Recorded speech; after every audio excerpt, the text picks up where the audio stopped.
हरियाणाचा प्रचार संपल्यानंतर आता राहुल गांधी थेट 2 दिवसाच्या कोल्हापूर दौऱ्यावर येणार आहेत। थोड्याच वेळात राहुल गांधी हे कोल्हापुरात दाखल होतील। या दौऱ्यादरम्यान छत्रपती शिवाजी महाराजांच्या पुतळ्याचं अनावरण राहुल गांधींच्या हस्ते पार पडणार आहे। तसंच थोड्याच वेळात या पुतळ्याच्या अनावरण सोहळ्याला सुरुवात होणार आहे। तर उद्या दुपारी राहुल गांधींच्या उपस्थितीत संविधान सन्मान संमेलनही पार पडणार आहे। सांगली पाठोपाठ राहुल गांधींचा कोल्हापूर दौरा महत्त्वाचा मानला जातोय।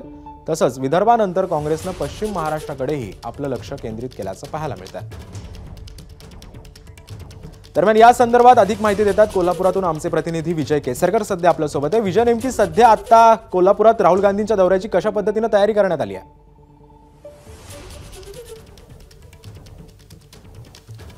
सिद्धेश, पुढच्या काही मिनिटांमध्येच या ठिकाणी काँग्रेसचे नेते राहुल गांधी हे कोल्हापूरच्या विमानतळावर दाखल होतील आणि इथूनच ते ज्या ठिकाणी छत्रपती शिवाजी महाराजांचा पुतळा आहे, ज्या ठिकाणी पुतळ्याचं अनावरण केलं जाणार आहे, त्या ठिकाणी ते पोहोचतील। या संपूर्ण मार्गावर आपण बघितलं तर पोलिसांचा मोठा बंदोबस्त आहे तो तैनात करण्यात आलेला आहे।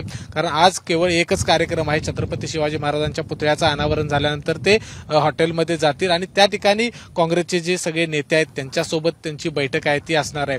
एकूणच जर बघितलं तर पश्चिम महाराष्ट्रासाठी काँग्रेसच्या राहुल गांधींचा हा दौरा खूप महत्त्वाचा असणार आहे। आगामी विधानसभा निवडणुकीच्या पार्श्वभूमीवर कर्नाटकात मध्ये देखील जे काँग्रेसचे नेते आहेत ते देखील या ठिकाणी येणार आहेत आणि त्यांच्यासोबत देखील एक बैठक होणार आहे। कारण कर्नाटकमध्ये कुठलेही आता निवडणूक नाही आणि त्या नेत्यांचा महाराष्ट्रातील निवडणुकीसाठी अतिशय चांगल्या पद्धतीने वापर करून घेण्याचं या ठिकाणी नियोजन आहे ते काँग्रेसने अवलंबलेलं आहे आणि तशाच पद्धतीने काँग्रेसमधील नेते देखील कर्नाटकातील महाराष्ट्रामध्ये येणार आहेत। उद्या दिवसभर आपण जर बघितलं तर साधारण सकाळी 9 वाजल्यापासून जे संविधान सन्मान संमेलन आहे ते होणार आहे आणि वेगवेगळे त्या ठिकाणी मार्गदर्शन केलं जाणार आहे। याच दरम्यान राहुल गांधी हे शाहू समाधी स्थळाला जातील आणि त्या ठिकाणी भेट देतील। एकूण जर कार्यक्रम बघितला तर उद्या दुपारी 4:30 वाजेपर्यंत राहुल गांधी हे कोल्हापूर शहराच्या या संपूर्ण दौऱ्यामध्ये आहेत आणि संपूर्ण पश्चिम महाराष्ट्राचा आढावा आहे तो या ठिकाणी ते घेणार आहेत। नक्कीच, त्यामुळे राहुल गांधी कोल्हापूर दौऱ्यावरती आल्यानंतर पश्चिम महाराष्ट्राचा देखील ते आढावा घेणार आहेत। धन्यवाद विजय, तुम्ही दिलेल्या अधिक माहितीबद्दल।